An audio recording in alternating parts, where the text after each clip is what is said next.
Hey everyone, and welcome to the Defining Your Life podcast, where we focus on living in our purpose, practicing presence, and activating our power in each moment. I'm Marsharelle, your resident pep talk provider, and I invite you to join me as we continue to learn, lift each other up, and strive to level up together. Because we are never finished defining our lives, and it takes a village, so let's build one. Stay tuned for the episode. Hey everyone, I hope that all is well with you and that at some point this past week you were able to create an opportunity to connect with your friends in a meaningful way. I was fortunate enough to have the opportunity to link up with several friends in various capacities, and it was very good for my soul. This week was yet another reminder of just how important and impactful relationships are, not only in my life, but the lives of other folks around me. If for some reason you have been unable to take a moment to connect with members of your tribe, I strongly encourage you to do so. You may not feel like you need the connection, but perhaps your friend does. So this week, I want us to take a moment to consider the power of presence. This time of year, as we are gathering more and maybe have a little time off, I invite you to start being more intentional about showing up in the present. Already an expert at this? Great. Please teach me your ways as I work through not making a thing of it, but allowing it to simply be the way in which I live. As we prepare for the new year, many of us find ourselves reflecting on what has already happened this year or what's to come down the line. But what about the now? The moment, this moment, truly has so much to offer if we embrace it. Remember when we were talking about rest? There is certainly rest in the present. The present allows you to stop running back and forth and provides you a pit stop for recovery and gratitude. The present is now, so we don't need to spend energy recalling what was or mapping out what's to come. That's a gift that we often overlook. Sometimes it's nice to just be. I'd been pondering a few questions as I started to think more deeply about presence, and here's what I came up with. What does contentment look like? How does that differ from complacency? What is being overlooked in your present life? Who may be being overlooked? I have had several conversations in the past around the ideas of contentment and complacency, even completing a devotional book on the topic of contentment. And it led me to the following realization.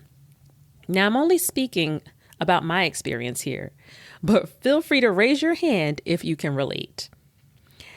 I have, in some instances, mistaken contentment for complacency, and my fear of being complacent led me to consciously avoid contentment, which has kept me from living fully in the present. Does that sound familiar to anyone out there? Even when I wasn't making moves, I was always thinking about the next move I should be making, or how life right now is looking so different from how it used to look. But I wasn't looking at it in a positive light. Where was my gratitude? By operating this way, I was essentially saying that I was unable to find value in the life that I was currently living. The right now. I didn't truly believe that. But they say action speaks louder than words. And my actions were definitely saying, what you got going on ain't good enough, girl. How much of life is passing us by without us even realizing it because we choose to live in another time all of the time and operate as if what we have going on isn't good enough. I believe that there is a time and a place for everything. And this is in no way a campaign to convince you that goals don't matter or that feelings and reflections of the past are irrelevant. But what I am saying is that it is all important. The present is not something that we should be disregarding. It is the ultimate gift. We get to live it every day that we are here. Time is one of the most valuable things that one can have. So I am doing my best to choose to make the now moments count. That's a goal that we can all execute on immediately. We don't always have to draft a vision out 3 months, 6 months, or beyond. How about choosing right now to do something different to make the most of where you stand in life? Remember the power of activating? It costs you nothing but a little change, a change in mindset, and a shift in energy. I think of my children when I think of this. I'll be the first to admit that I have a short fuse. I get frustrated very easily when I have a lot going on, and I respond as such when I interact with my kids. But recently, I've had some time off, and it allowed me more space for being present, and so my fuse hadn't been as short. Not only did I feel the shift in myself, more importantly, my children saw the shift and felt it. And I'm reminded that it's the present that shapes them. It's what their memories will be made up of. I don't want them looking back and saying, my mom yelled all the time.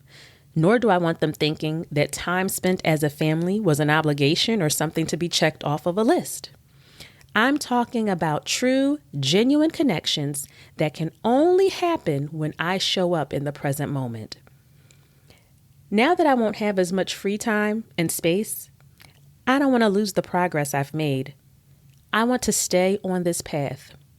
But I'll tell you, I'm a little afraid that I'll regress in this area. But my hope is that by talking about it with all of you, I'll keep making progress. Remember when you learned how to cross the street? Did anyone ever tell you to stop, look, and listen? I've learned that the same rules apply for being present. Stop what you're doing, look around you and observe where you are and who is there with you. Listen to what they have to say. Listen to yourself in these moments. Be present for both yourself and others. You never know how far it will take either of you. Don't ever discount the power of being in the moment. Think, how can you feel strong, grounded, and valuable right now? How can you be impactful? It doesn't have to be this grandiose thing. I know that my family is happier when I'm attentive, calm, and not always worrying about the next thing. This season has reassured that fact for me, and that's impactful. It directly affects how others think and feel.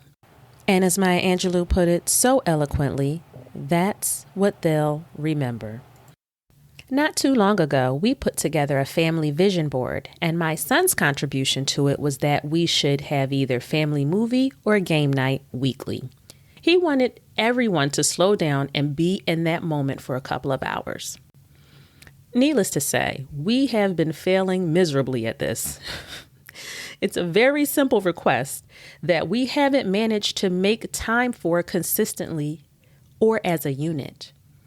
When I told him, we watched a movie together last week, his response was, but we weren't all there. It's not a lie. That's exactly why it is one of our goals. But we needed him to bring some awareness to the fact that we haven't been prioritizing spending that quality time together on a basic level. Not out to dinner or on a vacation or at some event or multitasking on our phones while we sit together watching a show.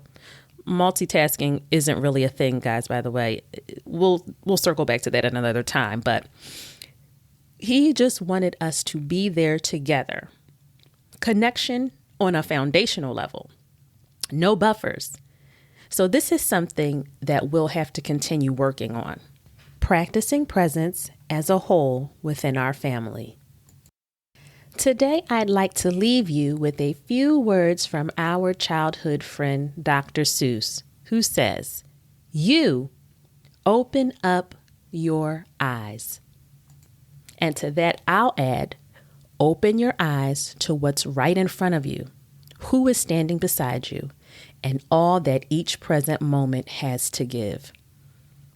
I'm excited to hear about how you practice presence in the days and weeks to come. And I invite you, my dear village, to please hold me accountable for practicing the same.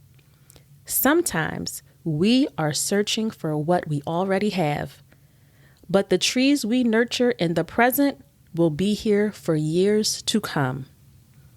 So, send me a note, DM, or leave a comment on IG so that we can keep our conversation on being present going.